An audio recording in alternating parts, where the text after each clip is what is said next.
নমস্কার বন্ধুরা, আশা করি তোমরা সবাই ভালো আছো। আজকে নিয়ে চলে এসেছি আজকের নতুন একটি সাজেশান ভিডিও।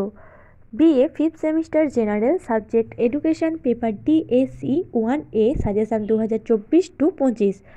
প্রথম যে কোয়েশ্চেনগুলো নিয়ে আলোচনা করব সেগুলি হচ্ছে 10 নম্বরের প্রশ্ন। 1. নারী শিক্ষার ক্ষেত্রে বিদ্যাসাগরের অবদান সম্পর্কে আলোচনা করো। 2.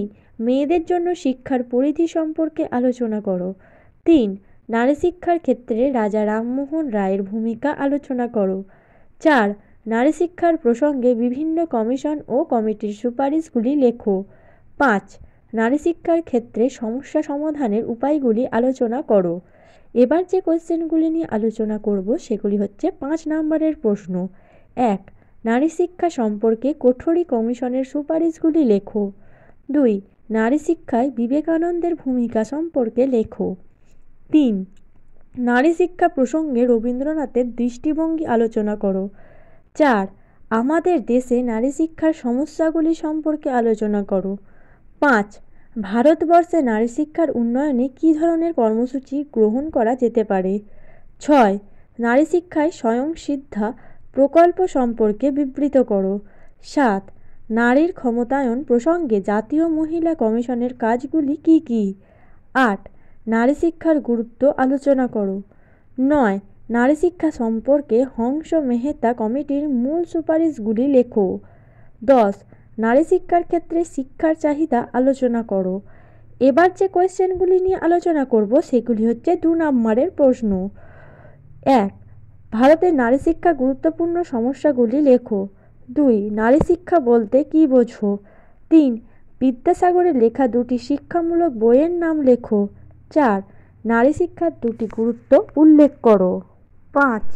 জাতীয় নারী শিক্ষা পরিষদ কবে স্থাপিত হয়। 6.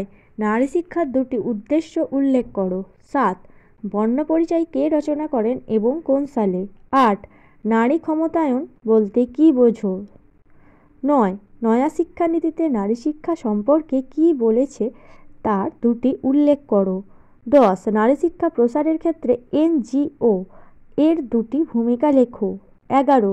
স্বয়ংসিদ্ধা প্রকল্প কী। 12. নারী শিক্ষার ক্ষেত্রে সরকারের দুটি পদক্ষেপ লেখো। 13. নারী ক্ষমতায়নের দুটি গুরুত্ব লেখো। 14. নারী শিক্ষার ক্ষেত্রে সচেতনতার অভাবগুলি কী কী। 15. বিদ্যালয় শিক্ষাক্ষেত্রে বালিকাদের অংশগ্রহণ বৃদ্ধির দুটি কর্মসূচির নাম উল্লেখ করো। 16. নারী শিক্ষার ক্ষেত্রে কোঠরি কমিশনের দুটি সুপারিশ লেখো। 17. বেটি বাঁচাও বেটি পড়াও প্রকল্প কী। 18. নারী শিক্ষার ক্ষেত্রে দুটি সামাজিক সমস্যা কী কী। 19. নারী শিক্ষার প্রসারের ক্ষেত্রে বাধাস্বরূপ প্রচলিত দুটি কুসংস্কারের উল্লেখ করো।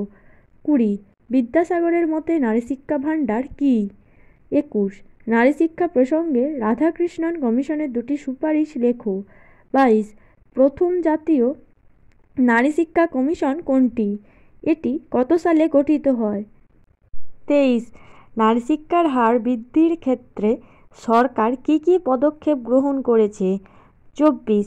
নারী শিক্ষা বিষয়ে পিওএ 1992 এর সুপারিশগুলি লেখো। 25. বিবিবিপি এর পুরো নাম কী, এটি কত সালে গঠিত হয়। 26.